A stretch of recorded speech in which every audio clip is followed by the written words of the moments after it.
तर पुणे विधान परिषद निवडणूक सुद्धा बिनविरोध झालेली आहे। शरद पवारांच्या सूचनेनंतर श्रीकांत पाटील यांनी माघार घेतली। श्रीकांत पाटील यांनी माघार घेतल्यानंतर राष्ट्रवादीचे उमेदवार विक्रम काकडे यांनी जल्लोष केला आहे।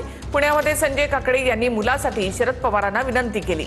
शरद पवारांच्या सूचनेनंतर श्रीकांत पाटील यांनी माघार घेतली आहे। 2012 मध्ये पवारांच्या आदेशानंतर संजय काकडेंनी राज्यसभेमध्ये माघार घेतली होती।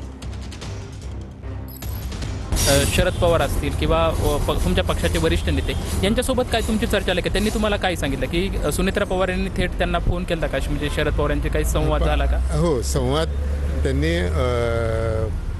त्यांचे म्हणजे सुनेत्राताईंनी पहिला फोन केला, ते साहेबांशी बोलले आणि त्यानंतर त्यांनी कोणतरी एक प्रतिनिधी पाठवला होता आणि तो प्रतिनिधी साहेबांशी बोलला आणि त्यानंतर हा निर्णय घेण्यात आला। ते काय एवढं मला माहीत नाही, मुंबईत झालेल्या गोष्टी असतील त्या। कुठंतरी मी वाचलं की माझे वडील गेलते, त्यांना फोनवर बोलले का गेलते भेटायला, त्यांनाच माहीत असेल। एवढं मला त्या वरच्या लेवलच्या गोष्टी एवढं माहीत नाही।